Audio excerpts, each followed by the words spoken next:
Hello my dear students, welcome to your master chem channel. कैसे हैं प्यारे बच्चों? Very good.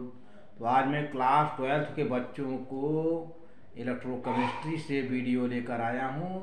ये छोटा सा वीडियो है जो कि ये बहुत ही इम्पॉर्टेंट वीडियो इसलिए हो जाता है कि ईएमएफ के बारे में तो आप जानते हो, लेकिन पोटेंशियल डिफरेंस के बारे में कम जानते हो। हल्का सा डिफरेंस है प्यारे बच्चों, ईएमएफ में और पोटेंशियल डिफरेंस में हल्का सा डिफरेंस है, जो कि मैं आपको इससे क्लियर कर देना चाहता हूँ। तो देखते हैं क्या है जो है इसमें, तो देखते चलिए। हाँ प्यारे बच्चों, difference between EMF and potential difference. लगता है कि ईएमएफ और पोटेंशियल डिफरेंस दोनों एक ही हैं और कहीं कहीं होता भी है, लेकिन हल्का सा डिफरेंस है बेटा। इसको समझना बहुत ज़रूरी है, क्योंकि इसके बाद आपको आईआईटी नीट जेई फेस करना होगा, तो आप जानते रहो। पहले देखिए, ईएमएफ इधर है, इधर पोटेंशियल डिफरेंस है। अब देखिए, EMF is the potential difference between two electrodes of the cell when no current is flowing in the circuit in an open circuit. किसी सेल में, इलेक्ट्रोकेमिकल सेल में, किसी सेल में जो सर्किट बाहर है और सेल में करंट ना बह रहा हो, सेल के सर्किट में करंट ना बह रहा हो, तो दोनों इलेक्ट्रोड माने क्या, एनोड और कैथोड के जो पोटेंशियल है उसका डिफरेंस ही ईएमएफ होता है। उस कंडीशन में, कौन सी कंडीशन में प्यारे बच्चों? जब करंट ना फ्लो कर रहा हो, है ना। लेकिन जरा पोटेंशियल डिफरेंस देखिए क्या हो जाता है। Potential difference is the difference between electrodes potentials of the two electrodes under any conditions, है ना।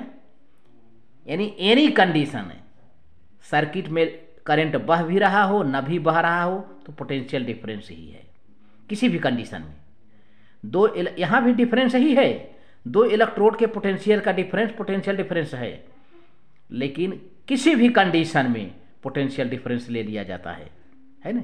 लेकिन ईएमएफ हमेशा और हमेशा प्यारे बच्चों तब होता है जब सर्किट में करंट फ्लो ना कर रहा हो, है ना। लेकिन पोटेंशियल डिफरेंस किसी भी डिफरेंस में ले लिया जाता है, ठीक है। अच्छा, दूसरी point, EMF can be measured bye potentiometric method only so that the EMF sent by the potentiometer source is equal to the opposite to that of the cell, है ना। जो पोटेंशियोमीटर से EMF मिला वह बिल्कुल इक्वल होता है, opposite होता है सेल के पोटेंशियल से। And there is no net current flowing in the circuit, है ना। बिल्कुल अपोजिट होता है। जो ईएमएफ पोटेंशियोमीटर से हमको मिलता है वह बिल्कुल अपोजिट होता है किसके? सेल के। और इस दशा में कोई करंट फ्लो नहीं करता है, अपोजिट होता है ना, प्लस तो माइनस, माइनस तो प्लस, इस तरह से है। अब flowing in the circuit it can not be measured by the volt meter which draws the current. इसकी मेजरिंग हम वोल्ट मीटर से नहीं करते हैं, किससे करते हैं? पोटेंशियोमीटर से करते हैं, ध्यान दीजिए। तो ये बहुत ऊंची बात है। ईएमएफ का मेजरमेंट हम वोल्ट मीटर से नहीं करते, किससे करते हैं? पोटेंशियोमीटर से। ये जान लीजिए। तो दो पॉइंट मिल गया। ईएमएफ तब मेजर करते हैं जब करंट फ्लो ना करो। ईएमएफ का मेजरमेंट पोटेंशियोमीटर से होता है, वोल्ट मीटर से नहीं होता है। लेकिन जरा पोटेंशियल डिफरेंस देखिए, potential difference can be measured bye simple volt meter से, है ना। यहाँ पोटेंशियोमीटर तो नहीं आया।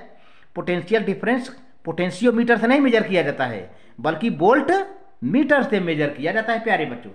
कितनी ऊंची बात है, यहाँ पर आपको सब पोटेंशियल डिफरेंस और ईएमएफ, जिसको आप एक ही समझते थे, काफ़ी डिफरेंस है। आगे बढ़ते हैं, देखिए। हाँ, अब देखिए, EMF is maximum voltage obtainable from the cell. किसी सेल का जो ईएमएफ है वो मैक्सिमम वोल्टेज है, किसी सेल का मैक्सिमम वोल्टेज ही ईएमएफ है। किसी सेल का सबसे मैक्सिमम वोल्टेज ईएमएफ होता है। इलेक्ट्रोमोटिव फोर्स, ईएमएफ माने electromotive force, already I have discussed about this. लेकिन potential difference is less than maximum voltage. Potential difference maximum voltage से हमेशा कम रहता है। ऑब्टेनेबल फ्रॉम द सेल, तो ईएमएफ ऑफ द सेल, यानी पोटेंशियल डिफरेंस हमेशा ईएमएफ से कम होता है। ईएमएफ किसी सेल का सबसे मैक्सिमम वोल्टेज ईएमएफ ही कहा जाता है। पोटेंशियल डिफरेंस हमेशा ईएमएफ से कम रहता है, प्यारे बच्चों। और लास्ट पॉइंट देखो, EMF is responsible for the flow of the steady current in the circuit. किसी सर्किट में एक इस कांस्टेंट करंट, स्थिर करंट अगर बह रहा है तो किसके वजह से? EMF is responsible. लेकिन potential difference is not responsible for the flow of the steady current in the circuit ना। पोटेंशियल डिफरेंस किसी सर्किट में करंट, स्टडी करंट बहने के लिए जिम्मेदार नहीं है, जबकि ईएमएफ जिम्मेदार है। तो इस तरह से प्यारे बच्चों ये वीडियो रहा, और वीडियो अच्छा लगे तो लाइक करके सब्सक्राइब कर देना, शेयर कर देना। Very good.